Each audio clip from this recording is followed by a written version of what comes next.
Señor Santo Niño, lugar sa katahumugog mapa. Welcome to Cebu City, the Queen City of the South.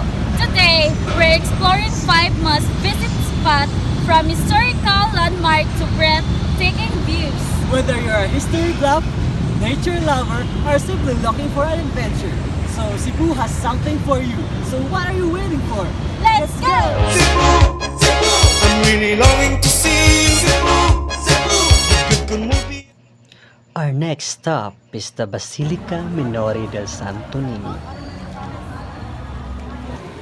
This church is the oldest Catholic church in the Philippines. It is built in 1565. This basilica houses the Santo Niño, is a symbol of faith and devotion for millions of Filipinos. Sa mango, ¡Viva, Big Señor! ¡Viva Señor Santo Niño! mga ampaw, sista sa Lapu-Lapu, Atlas sa Toledo. Pagsuri mo sa fuente, may barbecue ug puso. Just a short walk from the Basilica Minore del Santo Niño de Cebu is the Magellan's Cross. Palangga ko ang kanindot nimo, ang sisigaw. It is a symbol of Christianity's arrival in the Philippines. It is planted in 1521 by the Portuguese explorer named Ferdinand Magellan. This cross marks a pivotal moment in the Philippine history.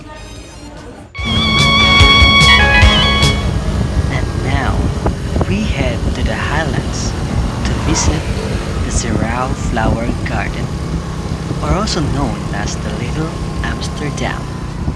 Layo pa ng kung ana-ani mo ang kasing-kasing ko. Kinahanglan nga may bawal mo, nga ikaw lang, ikaw gyud ang gihigugma ko.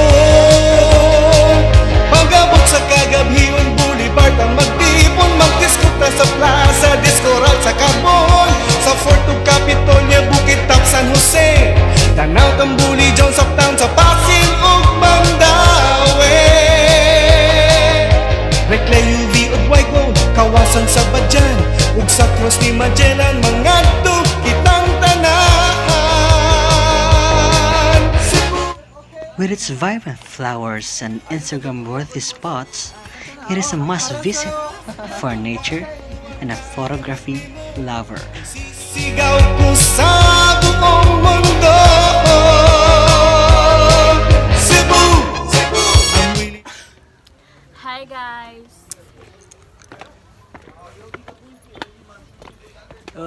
We're in a Sirao.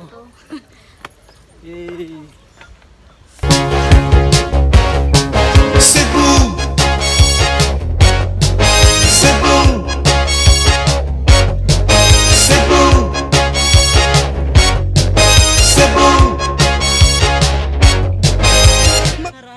To end our journey, we are here at Kang Irag Nature Park, a hidden gem for hikers and nature lovers. It is located near the city. This park offers a refreshing escape from the urban life, whether it's the stunning sunset or the city lights twinkling at night. This place is a worth visit. Cebu, Cebu, I'm really longing to see Cebu, Cebu. Good movie at nimo, palangga ko ang kanindot nimo, ang sisigaw ko sa buong mundo. Cebu, Cebu, Cebu, Cebu. It's a wrap! From historic landmarks to scenic spot, this city is truly something for everyone. So, unsa inyong gitugayan? So, arat na! Sa Cebu, Okay. Sa mango, sa kayong tatanilya kumpara sa Santiago, paggawa sa San Carlos, sa Belvic Mananaw, kinasal nukos lato sa kakarang mga